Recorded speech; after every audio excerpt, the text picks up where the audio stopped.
బాపట్ల జిల్లా రేపల్ల ఫ్లెక్సీ వివాదం ఇష్యూలో కూటమి సర్కార్ అధికారుల తీరుపై మండిపడ్డారు వైఎస్ఆర్సీపీ నేతలు. స్వాగత ఫ్లెక్సీలు తొలగించడాన్ని ఖండిస్తూ శాంతియుతంగా నిరసన తెలిపిన వారిపై అక్రమ కేసులు పెట్టారని ఆగ్రహం వ్యక్తం చేశారు.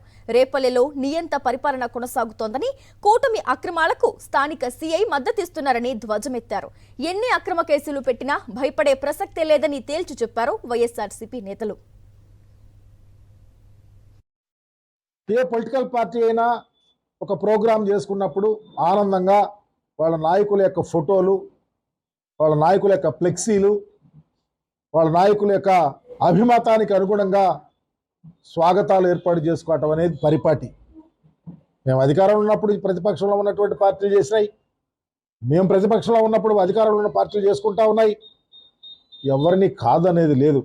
ఆ కోణంలోనే మా నాయకుడికి, మా అందరికీ బ్రహ్మాండం వంటి స్వాగతాలు దాదాపు లక్షల ఖరీదు వెచ్చించి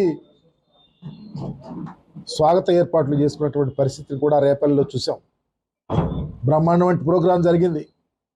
ఉల్లాసంగా వైఎస్ఆర్ కాంగ్రెస్ పార్టీ కార్యకర్తలు మాకు యువకుడైనటువంటి రాజకీయ నాయకుడు వచ్చాడు ఈ ప్రాంతానికి అని చెప్పి ఆనందపడితే, తెల్లారే వరకు మా ఫ్లెక్సీలను తొలగించారు. అయ్యా మున్సిపల్ కమిషనర్ గారు, మీరు ఏ విధంగా మా ఫ్లెక్సీని తొలగిస్తారు అని అడుగుదామని వెళ్తే, మేము తొలగించారో లేదో కూడా వాళ్ళు చెప్పలేని సమాధానం చెప్తున్నారు. మీరు లేరు, 2 రోజులు ఆగిరండి, 3 రోజులు ఆగిరండి అని చెప్పి సమాధానం చెప్పారు.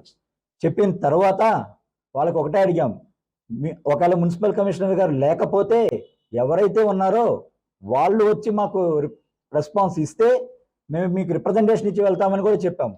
వాళ్ళు సరైన సమాధానం చెప్పకపోగా వ్యంగ్యంగా మాట్లాడాల్సారు.